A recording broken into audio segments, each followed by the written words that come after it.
Hello, welcome to top PVT. ഇത് ഞങ്ങളുടെ 7th എപ്പിസോഡാണ്. നിങ്ങൾ ഇതുവരെ ചെയ്ത എല്ലാ സപ്പോർട്ടിനും നന്ദി. തുടർന്ന് ഞങ്ങളെ സപ്പോർട്ട് ചെയ്യണമെന്ന് അഭ്യർത്ഥിക്കുന്നു.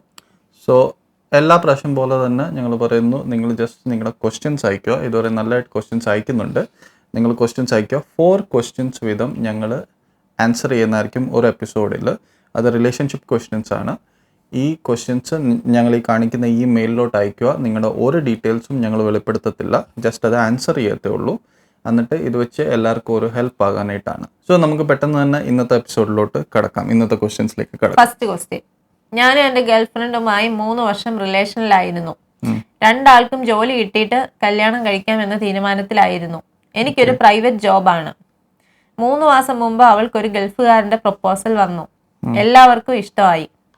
വീട്ടിൽ ഫോഴ്സ് ചെയ്യുന്നെന്ന് അവൾ പറഞ്ഞു. ഞങ്ങളുടെ കാസ്റ്റ് വേറെയാണ്. ഓൾസോ എനിക്ക് നല്ലൊരു ജോലിയും ആയിട്ടില്ല. അതുകൊണ്ട് എന്റെ കാര്യം ഇപ്പോൾ പറയാൻ പറ്റില്ലെന്ന് അവൾ പറഞ്ഞു. ഞാൻ ഗതികെട്ട് പറഞ്ഞു, നിന്റെ ഇഷ്ടം എന്താണോ അതുപോലെ ചെയ്യാൻ. ലാസ്റ്റിൽ അവൾ ആ മാരേജിന് സമ്മതിച്ചു. അങ്ങനെ 1 മാസം മുമ്പ് അവളുടെ മാരേജ് കഴിഞ്ഞു. 3 മാസമായി അവൾ എന്നിൽ നിന്ന് പോയിട്ട് എനിക്കിപ്പോഴും അത് അക്സെപ്റ്റ് ചെയ്യാൻ പറ്റിയിട്ടില്ല. ഒന്നിനോടും ഒരു താല്പര്യമില്ല. വല്ലാത്ത മടുപ്പാണ് ലൈഫ്. സൂയിസൈഡ് ചെയ്യാൻ വരെ ചിന്തിച്ച ദിവസങ്ങളുണ്ട്. എങ്ങനെ ഇതിനെ ഓവർകം ചെയ്യാൻ പറ്റും? ഇവിടെ റിലേഷൻ എത്ര വർഷം ഉണ്ടായിരുന്നു? 3 വർഷം നമ്മുടെ റിലേഷൻ ആയിക്കഴിഞ്ഞാൽ അത് സാധാരണ ഒത്തിരി വേദനകരമാണ്. അതൊന്ന് പിരിഞ്ഞു പോകുമ്പോഴത്തേന്, സ്പെഷ്യലി ഇങ്ങനത്തെ ഒരു റീസണീസ് പിരിഞ്ഞു പോകുമ്പോഴത്തേന് നമ്മൾ എക്സ്പെക്റ്റ് ചെയ്യുന്ന ഇത് ആൾ നമ്മുടെ കൂടെ ഇരിക്കും, നമ്മൾ കല്യാണം കഴിക്കാൻ പോകാമെന്നൊക്കെ ലാസ്റ്റ് വന്ന് ഒരു ഹോപ്പ് കാണും. പക്ഷെ ആ ഹോപ്പിനെയാണ് ഇതിൻ്റെ അകത്ത് തകർക്കുന്നത്. അതാണ് ഇത്തരം വേദന വരുന്നത്. സോ അതാണ് നമ്മൾ മനസ്സിലാക്കേണ്ടത്. ഹോപ്പ് തന്നെയല്ല, ഈ 3 വർഷത്തിലെ ഓരോ നിമിഷവും, അതായത് 24/7 നിഴൽ പോലെ കൂടെ നടന്ന ഒരാള് പെട്ടെന്ന് കല്യാണം എന്ന് പറഞ്ഞാൽ പിന്നെ ആ കൊച്ചിനെ കോണ്ടാക്ട് ചെയ്യാൻ ഒരു രീതിയിലും പറ്റത്തില്ല. ഒരു ഫ്രണ്ട്ഷിപ്പിന്റെ പേരിൽ പോലും പിന്നെ കോണ്ടാക്ട് ചെയ്യാൻ പറ്റത്തില്ല. അത് അവരുടെ ലൈഫിനെ ബാധിക്കും. മാത്രമല്ല ആ പെൺകുട്ടിയും തിരിച്ച് അതിനെ കോണ്ടാക്ട് ചെയ്യത്തില്ല. അന്നേരം ഇത്രയും 3 വർഷം നിഴല് പോലെ കൂടെ നടന്നിട്ട് പെട്ടെന്ന് വിട്ടിട്ട് പോകുമ്പോൾ അതിനെ ഓവർകം ചെയ്യാന്ന് പറഞ്ഞാൽ ഈസി അല്ല. അതിന് പക്ഷെ നമ്മളായിട്ട് ശ്രമിച്ചേ പറ്റൂ. കാരണം ലൈഫാണ്. ആരുടെ ലൈഫിൽ എപ്പോ വേണേലും എന്ത് വേണേലും സംഭവിക്കാം. നമുക്കൊന്നും പ്രെഡിക്റ്റ് ചെയ്യാൻ പറ്റത്തില്ല.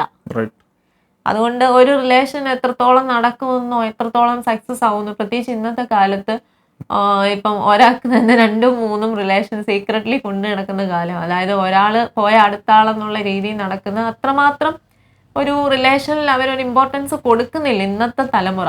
അങ്ങനെയുള്ള ഒരു കാലമാണ്. അപ്പം ശരിക്കും പറഞ്ഞാൽ ഒരാൾ ചിലപ്പോൾ ഒരു ടൈം പാസ് ആയിട്ട് എടുത്തിട്ട് അടുത്ത ആളെ നോക്കി അങ്ങനെ ആയിരിക്കും. പക്ഷെ ഓപ്പോസിറ്റ് നിൽക്കുന്ന ആള് സീരിയസ് ആയിരിക്കും. എനിക്ക് തോന്നുന്നു ഇവിടെ ഈ പയ്യനാണെന്ന് തോന്നുന്നു വളരെ സീരിയസ് ആയിട്ട് എടുത്തത്. ആ പെൺകുട്ടി അത് അത്ര സീരിയസ് ആയിരുന്നെങ്കിൽ ആ പ്രൊപ്പോസൽ എങ്ങനെയും തട്ടി മാറ്റാമായിരുന്നു. തട്ടി മാറ്റിയിട്ട് ജസ്റ്റ് വെയിറ്റ് ചെയ്ത് എങ്ങനെയും ഈ കാര്യങ്ങൾ അവതരിപ്പിച്ച്. ഇന്നത്തെ കാലത്ത് ഇന്റർകാസ്റ്റ് മാരേജ് ആണെങ്കിലും ഇഷ്ടം പോലെ നടക്കുന്നുണ്ടല്ലോ. ഏതെങ്കിലും ഒരു വീട്ടുകാരെയും സപ്പോർട്ട് ചെയ്യും, അല്ലെങ്കിൽ 2 വീട്ടുകാരും സപ്പോർട്ട് ചെയ്യും. ആ രീതിയിൽ നടത്താമായിരുന്നു. പക്ഷെ പെൺകുട്ടി അതിനുവേണ്ടി മുൻകൈ എടുക്കാത്തിടത്തോളം കാലം അത് എനിക്ക് തോന്നുന്നില്ല പുള്ളിക്കാരി അത് അത്ര സീരിയസ് ആയിട്ട് എടുത്തിട്ടുണ്ടായിരുന്നു എന്ന്. ഞാൻ എൻ്റെ ഫ്രണ്ട്സിൻ്റെ എക്സ്പീരിയൻസ് പറയാം. ഒരു പെണ്ണ് കല്യാണം കഴിക്കാനായിട്ട്, ദാറ്റ് ഈസ് ഈ ചെറുക്കൻ മാത്രം മതിയെന്ന് പറഞ്ഞ് ഡിസൈഡ് ചെയ്ത് കഴിഞ്ഞാൽ പിന്നെ അവിടെ കുടുംബക്കാർ എന്ത് ചെയ്തെന്ന് പറഞ്ഞാലും, എത്ര നല്ല പ്രൊപ്പോസൽ കൊണ്ടുവന്നാലും, എന്ത് ചെയ്തെന്ന് പറഞ്ഞാലും അവളത് തട്ടിക്കളയത്തുള്ളൂ. അവളത് അക്സെപ്റ്റ് ചെയ്യത്തില്ല.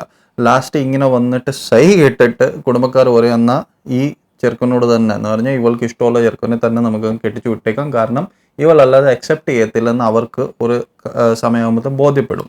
അതാകുമ്പോഴത്തേക്കും പിന്നെ അത് ഇന്റർകാസ്റ്റ് അല്ല, ഇന്റർ റിലീജിയൻ വരെ നടക്കുന്നത് ഞങ്ങൾ കണ്ടിട്ടുണ്ട്. ഇങ്ങനത്തെ കേസ് വരുമ്പോഴത്തേക്കും പെണ്ണ് സ്ട്രോങ് ആയിട്ട് നിൽക്കുവാണെങ്കിൽ അത് അങ്ങനെയാ നടക്കത്തുള്ളൂ. കാരണം ഫൈനലി വരുമ്പോഴത്തേന് ഇന്നത്തെ കാലം ആയതുകൊണ്ട് ഇവർക്ക് പല പേടികളുണ്ട്. ലാസ്റ്റ് വരുമ്പോഴത്തേന് ഈ അവരും ചെയ്യുന്ന കല്യാണം ശരിക്കായിട്ട് നടക്കുമെന്ന് അവർക്കൊരു ഗ്യാരണ്ടി ഇല്ലല്ലോ.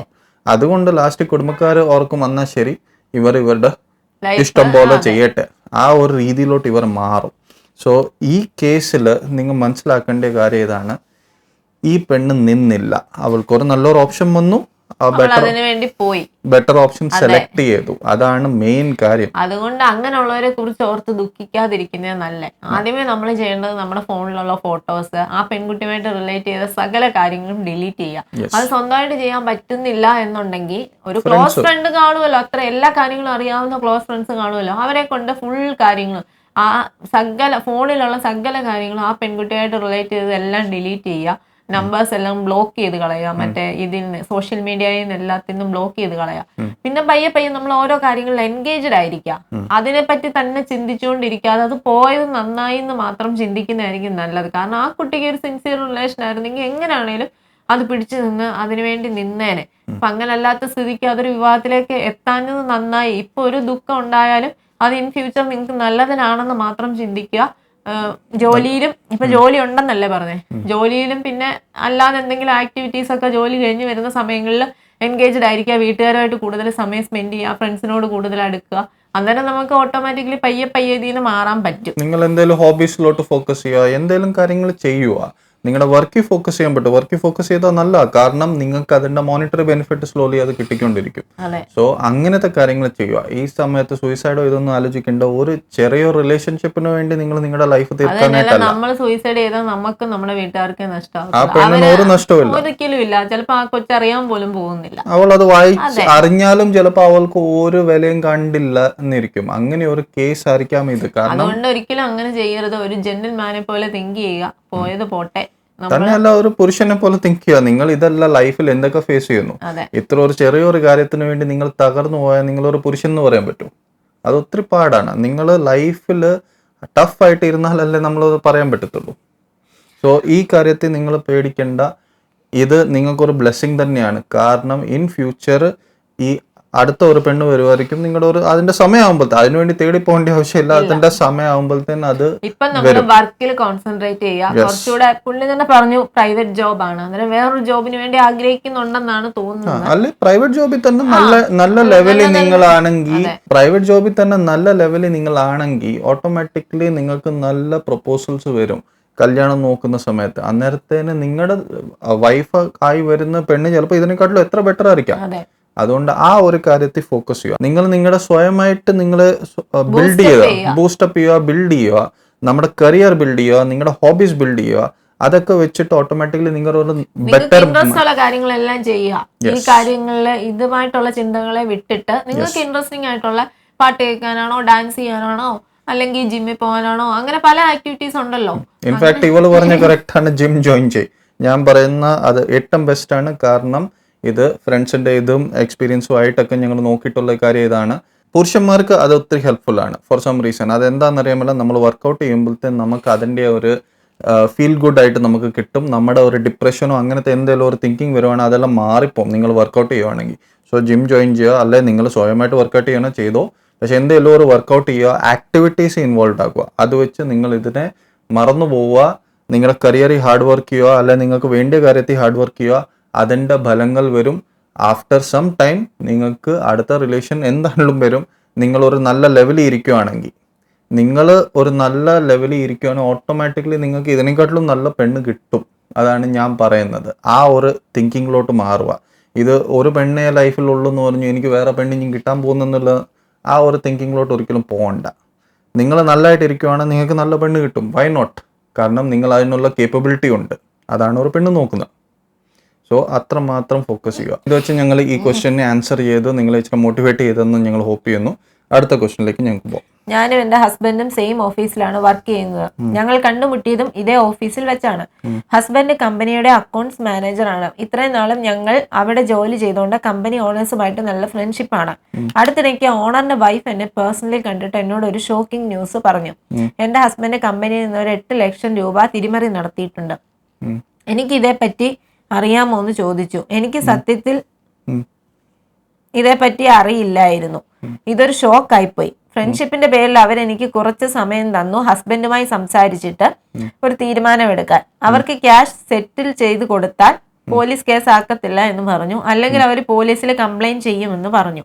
വീട്ടിൽ പോയി ഞാൻ ഹസ്ബൻഡിനോട് സംസാരിച്ചു. ഹസ്ബൻഡ് കുറ്റസമ്മതം നടത്തി ഇങ്ങനെ ഉണ്ടായിട്ടുണ്ടെന്ന്. അത് തിരികെ കൊടുക്കാൻ ഇപ്പോൾ ക്യാഷ് ഇല്ല. ഈ ക്യാഷ് എല്ലാം ഓൺലൈൻ ഗ്യാംബ്ലിംഗിൽ ആണ് പോയതെന്ന് പറഞ്ഞു. ഞാൻ ഒത്തിരി വിഷമത്തിലാണ്. ഹസ്ബൻഡ് എന്നെയും ഞങ്ങളുടെ മകളെയും ഓർക്കാതെ ഇങ്ങനെ ചെയ്തല്ലോ എന്ന് ഓർത്തിട്ട് ഇനി എന്ത് ചെയ്യണം? ഇതൊരൊത്തിരി അപ്സ് ആൻഡ് ഡൗൺസും ഇത്ര അത് എനിക്ക് ഇമാജിൻ പോലും ചെയ്യാൻ മേല എത്ര ഷോക്കായിരിക്കും നിങ്ങൾക്ക് ഇങ്ങനെ ഒരു കാര്യം സംഭവിച്ചാൽ. കാരണം നമ്മുടെ സ്വന്തം പാർട്ട്ണർ ഇങ്ങനെ ഒരു കാര്യം ചെയ്തിട്ട് നിങ്ങളുടെ ലൈഫ് തന്നെ ഇപ്പം ഒരു ഡേഞ്ചറിലാണ്. കാരണം ഇത്തരം കാശ് ഇനി ഇപ്പം കണ്ടെടുത്തില്ലെങ്കിൽ നിങ്ങൾക്ക് നിങ്ങളുടെ ലൈഫ് വളരെ മോശം ഒരു ടേണിങ്ങിലോട്ട് വരാൻ പോവുക. സോ അതൊരു വലിയൊരു ഷോക്കാണ്. അത് എനിക്ക് ഇമാജിൻ പോലും ചെയ്യാൻ മേല അതെങ്ങനെയായിരിക്കും എന്ന്. കാരണം ഇത്ര ഒരു കാര്യം ചെയ്യാനായിട്ട് പറഞ്ഞ കറക്റ്റാണ്. സ്വന്തം വൈഫിനെ കുറിച്ചും ഫാമിലിയെക്കുറിച്ചും ഡോട്ടറിനെ കുറിച്ചോ ഒന്നും ആലോചിക്കാതെ ഇത് ചെയ്തത്, ഇത് വളരെ ഷോക്കിംഗ് തന്നെയാണ്. അതെ, അത് തന്നെയല്ല, വൈഫും ആ സെയിം കമ്പനി വർക്ക് ചെയ്യുന്നു, അവർ വർഷങ്ങളായിട്ട് അവിടെ വർക്ക് ചെയ്യുന്നതാണ്, ഓണേഴ്സുമായിട്ടൊക്കെ കമ്പനി. അപ്പൊ അത്രയും ഫ്രണ്ട്ഷിപ്പാണ്. അന്നേരം ആ ഒരു കമ്പനിയിൽ തന്നെ ഇങ്ങനെ ഒരു കാര്യം ചെയ്യുമ്പോൾ അത് അവർക്ക് എന്ന് പറഞ്ഞാൽ മെന്റലി ഒത്തിരി ഹേർട്ടാവും. ഇപ്പൊ അവരുടെ ഓണേഴ്സ് അവരെ അങ്ങനെ അത്ര ഇതായിട്ടൊന്നും പറഞ്ഞില്ലെങ്കിലും ഒരു ഫ്രണ്ട്ഷിപ്പിന്റെ പുറത്ത് എത്ര ആണെങ്കിലും അവരൊരു കാര്യം ഓഫർ ചെയ്തിട്ടുണ്ട്. ഇത് സാധാരണ ഇപ്പം നോർമൽ കമ്പനിയിലാണ് ഇങ്ങനെ ഒരു കാര്യം സംഭവിക്കുകയാണെങ്കിൽ നമ്മൾ ഒന്നും നോക്കത്തില്ല. കാരണം അത് റിസ്ക് ആണ്. എനിക്ക് അതിൻ്റെ അകത്ത് ഒന്നും ചെയ്യാൻ പറ്റില്ല, എനിക്ക് പേഴ്സണലായിട്ട് ഒന്നും ചെയ്യാൻ പറ്റത്തില്ല. നേരെ നമ്മൾ എടുത്ത് അതിന് ആക്ഷൻ എടുക്കത്തുള്ളൂ എന്ന് പറഞ്ഞാൽ ലോയേഴ്സിനെ ഇൻവോൾവ് ചെയ്യും, നമ്മൾ പോലീസിനെ ഇൻവോൾവ് ചെയ്യും. കാരണം അതിന്റെ ഒരു രീതിയുണ്ട്, എന്നാലേ അത് ചെയ്യാൻ പറ്റത്തുള്ളൂ. അല്ലെ ലാസ്റ്റ് അത് ആ ഓണറിന് തന്നെ റിസ്ക്കാണ്. ഇവിടെ ഇങ്ങനെ ഒരു ഓപ്ഷൻ തന്നല്ലോ, നിങ്ങൾ ഒരു കാര്യം കാശ് തിരിച്ചെത്താൻ നമുക്കിത് ആരും അറിയാതെ ഇത് സെറ്റിൽ ചെയ്യാം എന്നാണ് അവർ പറഞ്ഞത്. അത്ര ഒരു ഓഫർ അവർ ചെയ്തു. പുള്ളി ശരിക്കും പറഞ്ഞാൽ തെറ്റാണ് ചെയ്തത്. എന്തുകൊണ്ടാണ് അങ്ങനെ എന്തിന്റെ പുറത്താണ് അങ്ങനെ ചെയ്തത്? അങ്ങനെ സംഭവിച്ചു പോയതാണോ അല്ല ആരെങ്കിലും കുടുക്കിയതാണോ? കൊടുക്കിയതല്ല. ഇതിന്റെ ഒരു മേജർ കാര്യം നിങ്ങൾ മനസ്സിലാക്കേണ്ടത് ഓൺലൈൻ ഗാംബ്ലിംഗ് വളരെ അഡിക്റ്റീവ് ആയിട്ട് ഇന്നത്തെ കാലത്ത് ഒത്തിരി കുടുംബം തകർക്കുന്ന ഒരു കാര്യമാണ്. നമ്മൾ അതിന്റെ ന്യൂസ് വരെ വന്നിട്ടുണ്ട് പത്രത്തിലൊക്കെ. ഇഷ്ടംപോലെ ആൾക്കാർ ഇപ്പം ലോട്ടറി അഡിക്റ്റഡ് ആണെങ്കിൽ ഒരു ദിവസം ഒരു ലോട്ടറി എടുത്തെന്ന് വിചാരിക്കാം, അല്ല 2 ലോട്ടറി എടുത്തെന്ന് വിചാരിക്കാം. അതുപോലെയല്ല. ഇതിൻ്റെ അകത്ത് പ്രശ്നം എന്നാന്ന് പറഞ്ഞാൽ നമ്മൾ കാശ് ഇൻവെസ്റ്റ് ചെയ്തുകൊണ്ടിരിക്കും. നിങ്ങൾ ഓർക്കും ഈ കാശ് ഇനിയും ഇച്ചിരി ഇട്ട് കഴിഞ്ഞാൽ എനിക്ക് തിരിച്ചു വരുമായിരിക്കും, ഇനി ഇച്ചിരി ഇട്ട് കഴിഞ്ഞാൽ എനിക്ക് തിരിച്ചു വരും. ഇങ്ങനെ നോക്കി 10 ഇട്ടു 20 ഇട്ടു 40 ഇട്ടു ഇങ്ങനെ പോയി ഒരു സൈഡ് പോയിക്കൊണ്ടിരിക്കും. ഇത് ഒത്തിരി അഡിക്റ്റീവ് ആയിട്ടുള്ള കാര്യമാണ്. തന്നെയല്ല അതിൻ്റെ എൻറ്റയർ സിസ്റ്റം അങ്ങനെയാണ് ഉണ്ടാക്കിയേക്കുന്നത്. നിങ്ങൾ അതിൻ്റെ അകത്ത് കുടുങ്ങിക്കൊണ്ടിരിക്കത്തേ ഉള്ളൂ.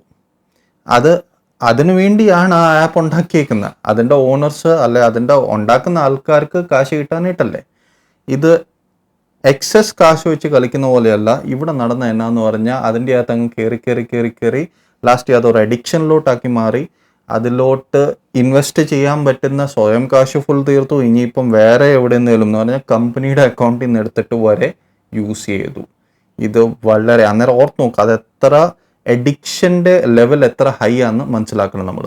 സോ ഇതിന്റെ സൊല്യൂഷൻ എന്താന്ന് പറഞ്ഞാൽ ഇപ്പം ഇത് ഓർത്തിരുന്ന് ദുഃഖിച്ചിട്ട് കാര്യമില്ല. എന്തായാലും ഇങ്ങനെ സംഭവം ഇപ്പൊ ഇനി അത് എങ്ങനെയാലും സോൾവ് ചെയ്യാനാണ് നോക്കേണ്ടത്. സോൾവ് ചെയ്യാനായിട്ട് ഞാൻ പറയാം, ഇപ്പം നിങ്ങളുടെ ഈ ഉള്ള ഓപ്ഷൻ ഞാൻ പറയാം, നിങ്ങളുടെ ഉള്ള ആസറ്റ്സോ വല്ലതും വെച്ചിട്ട് നിങ്ങൾക്ക് അത് സോൾവ് ചെയ്യാമെങ്കിൽ സോൾവ് ചെയ്തു, ലോണായിട്ടോ എങ്ങനെയാലും. കാരണം ഇത് ലീഗലായിട്ട് പോയി കഴിഞ്ഞാൽ നിങ്ങൾ അകത്താണ്. കാരണം അത് ചെയ്ത കാര്യമാണ്. ഒബ്വിയസ്ലി നിങ്ങളുടെ സൈഡിലാണ്. അത് തന്നെയല്ല, അത് മീൻസ് സമൂഹത്തിൽ അറിയുമ്പോൾ അത് നിങ്ങൾക്കൊരു നാണക്കേടായി. അത് വളരെ നാണക്കേട്. അതിലും നല്ലത് ഒന്നുകിൽ നിങ്ങൾക്ക് അത്രയും ക്യാഷ് ആരുടെയും കയ്യിൽ നിന്ന് 2-3 പേരുടെ കയ്യിൽ നിന്ന് വാങ്ങിച്ച് അറേഞ്ച് ചെയ്ത് കൊടുക്കാൻ പറ്റും. അല്ല നിങ്ങളുടെ ഫാമിലി മെമ്പേഴ്സ് കാണും, ആരെങ്കിലും ഫ്രണ്ട്സോ എങ്ങനെയാലും ഇത് അറേഞ്ച് ചെയ്തിട്ട് ഇത് സെറ്റിൽ ചെയ്യുക. ലോൺ എടുത്തിട്ടാണെങ്കിലും എങ്ങനെയാണെങ്കിലും അല്ലെങ്കിൽ നിങ്ങളുടെ ആസറ്റ്സിന്റെ അക്രോസ് ലോൺ എടുത്തിട്ട് ഇത് ഒത്തിരി ഇമ്പോസിബിൾ എമൗണ്ട് ഒന്നുമല്ല. 8 ലക്ഷമാണ്.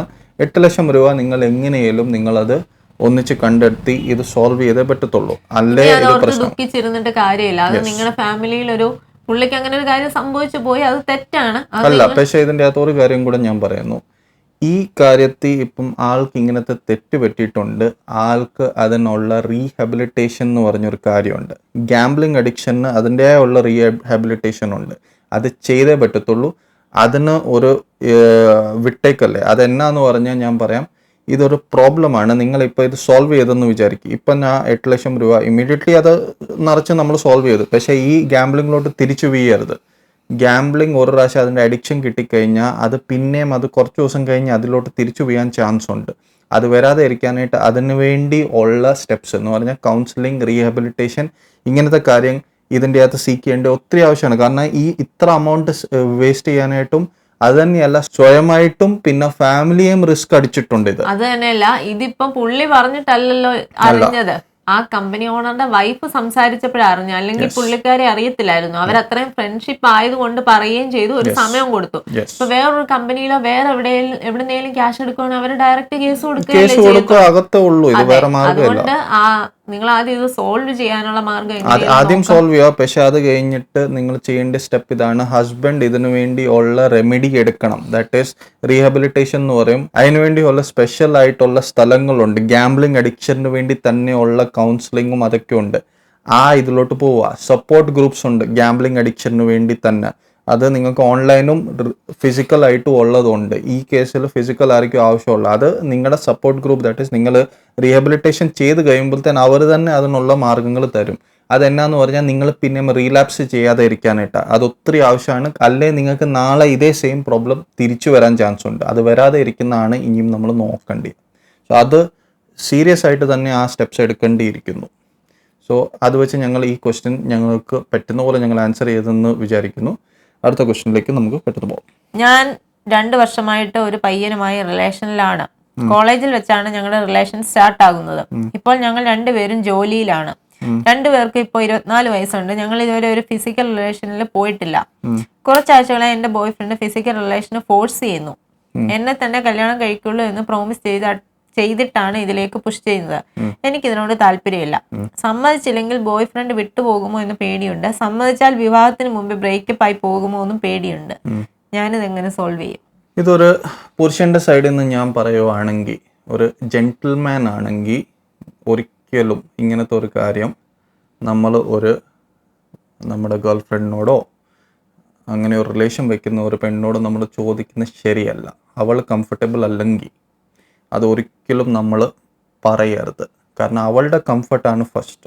നിങ്ങൾക്കിത് നീഡായിരിക്കാം, നിങ്ങൾക്കിതൊരു ആവശ്യമായിരിക്കാം, നിങ്ങൾക്കതൊരു നോർമൽ കാര്യമായിരിക്കും. പക്ഷേ പെണ്ണിൻ്റെ സൈഡിൽ നോക്കുമ്പോഴത്തേ അത് കൂടുതൽ റിസ്ക് ചെയ്യുക.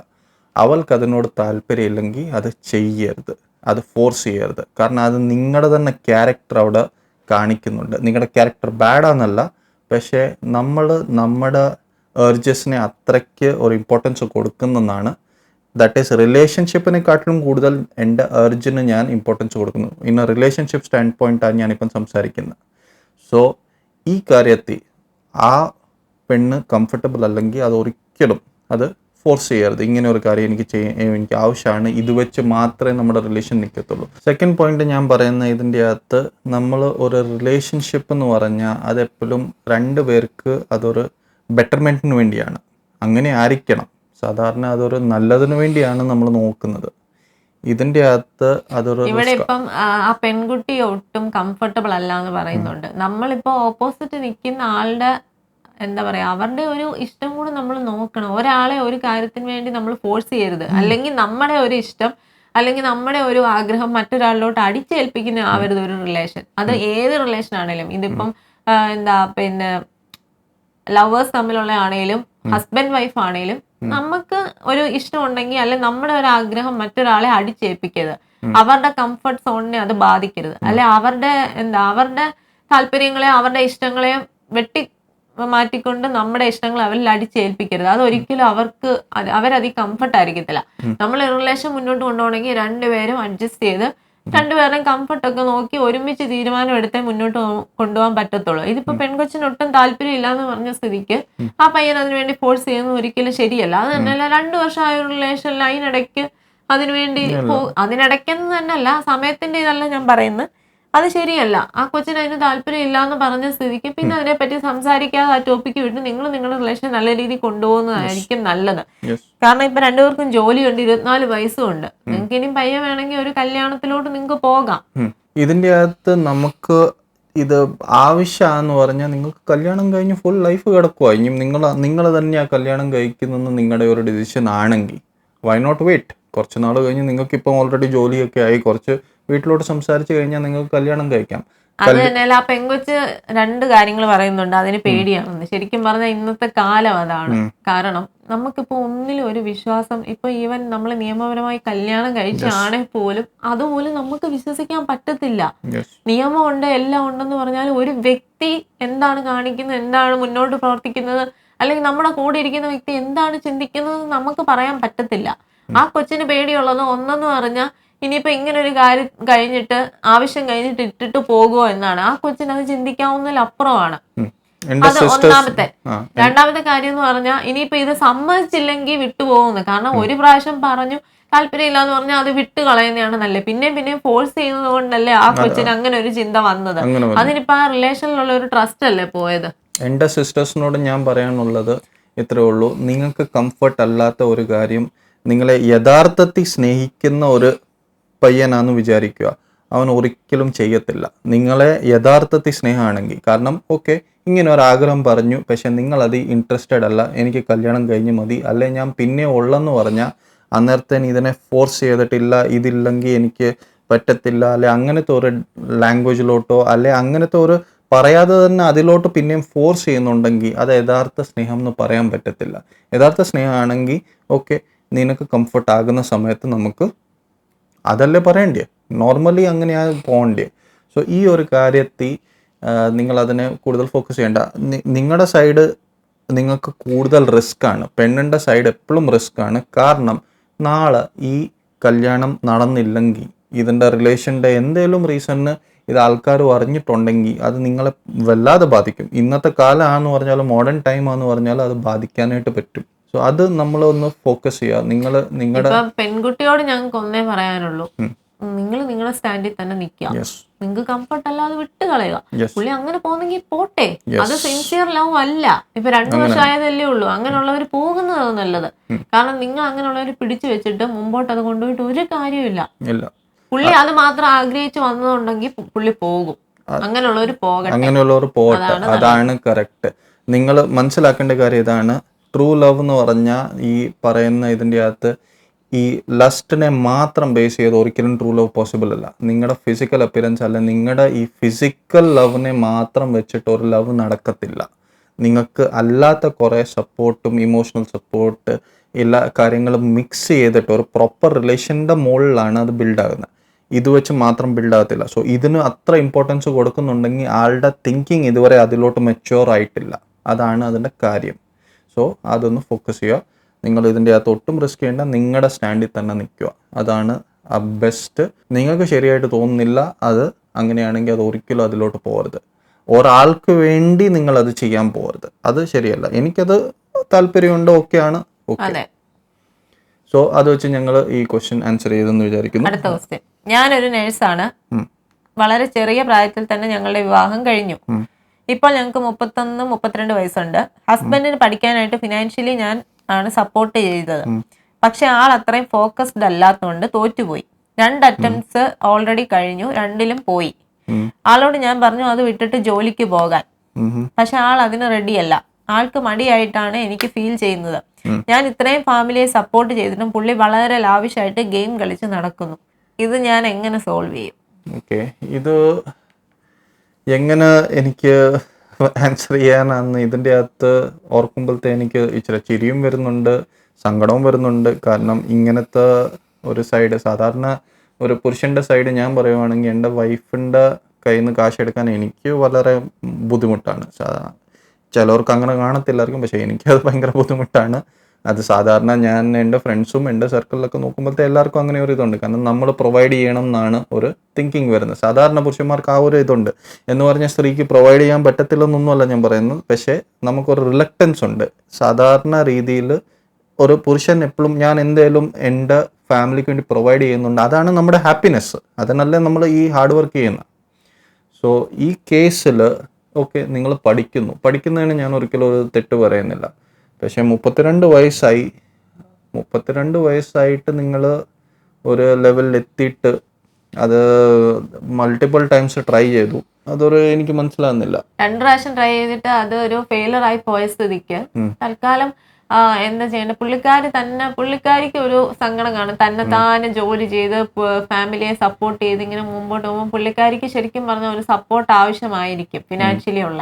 അന്നേരം എന്താ ചെയ്യേണ്ടതെന്ന് പറഞ്ഞാൽ എവിടെയെങ്കിലും ഒരു ജോലിക്ക് കയറിക്കൊണ്ട്, ഇനിയും ട്രൈ ചെയ്യാമല്ലോ, എക്സാം ഇനി എഴുതാം, ജോലിക്ക് കയറിക്കൊണ്ട് സൈഡിൽ കൂടെ പഠിക്കുക, എന്നിട്ട് ജോലി ചെയ്യുക. അന്നേരം പുള്ളിക്കാരിക്ക് അതൊരു സപ്പോർട്ടാകും. ആ ഒരു ഫിനാൻഷ്യൽ ബർഡൻ ഒഴിവാക്കാൻ പറ്റും പുള്ളിക്കാരിക്ക്. ആ ഒരു ടെൻഷനും ഒഴിവായി കിട്ടും. നിങ്ങളുടെ ആ ഒരു സപ്പോർട്ട് അത് വളരെ വലുത്. അല്ല പുള്ളിക്കാരിക്ക് ഇപ്പോൾ ഒരു പേടി കാണും, ഇനി ഇങ്ങനെ അങ്ങ് ആയി പോവോ, ഇങ്ങനെ മുമ്പോട്ട് പോകുമോ, അങ്ങനെയൊക്കെ. അല്ല അത് മാത്രമല്ല, നിങ്ങൾ എത്രയോ ആൾക്കാർ ഇൻക്ലൂഡിങ് ഞാൻ പഠിത്തത്തിന്റെ കൂടെ നമുക്ക് ജോലി ചെയ്യാൻ പറ്റുമല്ലോ. വൈ നോട്ട് പാർട്ട് ടൈം ജോലിയോ വെളിയിലെല്ലാം എന്തെങ്കിലുമൊക്കെ. അങ്ങനെയല്ലേ? വെളിയിലെല്ലാം അങ്ങനെയാ ചെയ്യുന്നത്. അതില്ലാതെ ജീവിക്കാൻ പറ്റത്തില്ല. ഇന്നത്തെ കാലത്ത് നിങ്ങൾക്ക് പല ഓപ്ഷൻസ് ഉണ്ട്. എന്തെങ്കിലുമൊക്കെ ചെയ്തിട്ട് നിങ്ങൾക്ക് സ്വയമായിട്ട് കാശ് ഉണ്ടാക്കാൻ പറ്റും. ഇതിൻ്റെ അകത്ത് പ്രോബ്ലം ഈ പഠിത്തമല്ല. ആക്ച്വലി നമ്മൾ മനസ്സിലാക്കേണ്ട കാര്യം ഇതിൻ്റെ അകത്ത് പഠിത്തമല്ല, ആള് ഹാർഡ് വർക്ക് ചെയ്യുന്നില്ലെന്നൊരു ഫീലിംഗ് വൈഫിനുണ്ട്. അതാണ് അതിൻ്റെ പ്രശ്നം. നിങ്ങൾ നിങ്ങളുടെ പഠിത്തം ചെയ്യുന്ന കൂടെ നിങ്ങൾ എന്തെങ്കിലും ഹാർഡ് വർക്ക് ചെയ്യുമോ അങ്ങനത്തെ കാര്യങ്ങൾ ചെയ്യുന്നുണ്ടെങ്കിൽ ഈ ഫീലിംഗ് വരത്തില്ല. നിങ്ങൾ ട്രൈ ചെയ്യുന്നുണ്ടെങ്കിൽ. ഇവിടെ പ്രശ്നം എന്നാന്ന് പറഞ്ഞാൽ ആള് ഗെയിം കളിച്ച് ഫോക്കസ് ചെയ്യുന്നില്ല, ആള് ഗെയിം കളിച്ച് ലാവിഷ് അടിച്ച് അവിടെ ജീവിക്കുക. കാരണം വൈഫ് നേഴ്സാണ്, സാലറി വരുന്നു, അങ്ങനെ പോകുന്നു, അത് നമുക്ക് പ്രശ്നമില്ല. ആ രീതി പോയിക്കൊണ്ടിരിക്കുക. അന്നേരം അത് ഒബ്വിയസ്ലി വൈഫിന് അത് പ്രശ്നമാകും. അത് ശരിയല്ല. കാരണം വൈഫിന് നാളെ എന്തെങ്കിലും ഒരു ഹെൽത്ത് ഇഷ്യൂ വന്ന് ബൈ ചാൻസ് ജോലിക്ക് പോകാൻ പറ്റാതിരിക്കുവാണെങ്കിൽ എന്ത് ചെയ്യും? നമുക്ക് പെട്ടെന്ന് ഒരു ജോലി കയറി ഫുൾ ഫാമിലിയെ സപ്പോർട്ട് ചെയ്യാൻ അന്നേരം പറ്റത്തില്ല. അതുകൊണ്ട് ഇപ്പൊ ഇത്രയും ഒരു 32 ആയില്ലേ. സോ അന്നേരം ഇപ്പൊ തന്നെ ജോലിക്ക് കയറുക. അന്നേരം നമുക്ക് നല്ലൊരു പൊസിഷനിലോട്ട് എത്താനും പറ്റും. വൈഫിന് വേണമെങ്കിൽ ഇടയ്ക്ക് നിർത്തി പോയാലും നമുക്കത് ബാധിക്കത്തില്ല ഫിനാൻഷ്യലി. അല്ല, ഇതിൻ്റെ അകത്ത് ഒരു കാര്യം കൂടെ ഫോക്കസ് ചെയ്യണം. ക്വസ്റ്റ്യനിൽ സ്പെസിഫിക്കലി പറഞ്ഞിട്ടുള്ള കാര്യം ഇതാണ്. ഈ ആള് ഫോക്കസ്ഡ് അല്ലാത്ത കൊണ്ട് തോറ്റുപോയെന്നാണ്. ആളിന് ഇൻ്റലിജൻസ് ഇല്ലാത്ത കൊണ്ടോ, ഇത് basically hard work and focus രണ്ടും ഇല്ലാത്ത കൊണ്ടാണ് തോറ്റുപോയത്. അതാണ് മനസ്സിലാക്കേണ്ടത്. ആ കാരണം വെച്ചാണ് വൈഫിന് സപ്പോർട്ട് ചെയ്യാനായിട്ട് പാടായിരിക്കുന്നത്. അത് നമുക്ക് മനസ്സിലാക്കാം. സോ ഈ കാര്യത്തിൽ വൈഫിനോട് പറയാനുള്ള കാര്യം ഇതാണ്.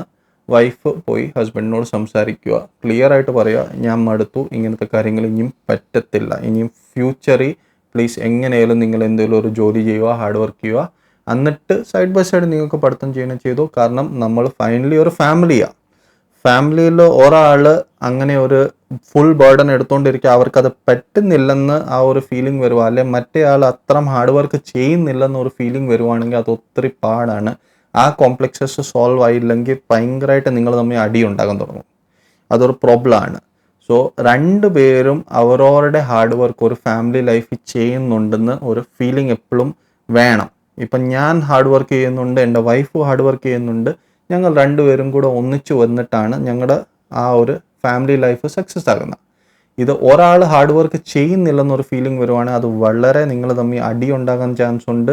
നിങ്ങൾ തമ്മിൽ കോൺഫ്ലിക്ട്സ് കൂടി പ്രശ്നങ്ങളാകും. സോ അതുകൊണ്ട് ഇത് സോൾവ് ചെയ്യേണ്ടത് നിങ്ങൾ ആവശ്യമാണ്. ഇത് സംസാരിച്ച് തീർക്കേണ്ട കാര്യമാണ്. എന്നിട്ട് ഹസ്ബൻഡ് അതിനുള്ള എന്താ സ്റ്റെപ്സ് എടുക്കേണ്ടത് അത് ചെയ്യുക. നിങ്ങൾ സജസ്റ്റ് ചെയ്യാൻ പറ്റും, ഇന്ന കാര്യങ്ങൾ നിങ്ങളൊരു കാര്യം ചെയ്യും, ഒരു ജോലിക്ക് അല്ല എന്തെങ്കിലും ചെയ്യും, ഒരു വർഷം നമുക്ക് ഈ അറ്റംപ്റ്റ് ഒക്കെ മാറ്റി വെച്ചിട്ട് നിങ്ങളൊരു ജോലിയിലോട്ട് കയറ്, കിട്ടുന്ന ജോലിയിലോട്ട് കയറ്, എന്നിട്ട് അടുത്ത വർഷം നമുക്ക് പിന്നെ അറ്റംപ്റ്റ് ചെയ്യാം. അങ്ങനെ ഒരു പോസിബിലിറ്റി ഉണ്ടല്ലോ. അങ്ങനെ ഓരോരോ കാര്യങ്ങൾ ചെയ്യാനായിട്ട് ട്രൈ ചെയ്യുക. ഇതായിരിക്കും ഇതിൻ്റെ ഒരു സൊല്യൂഷൻ.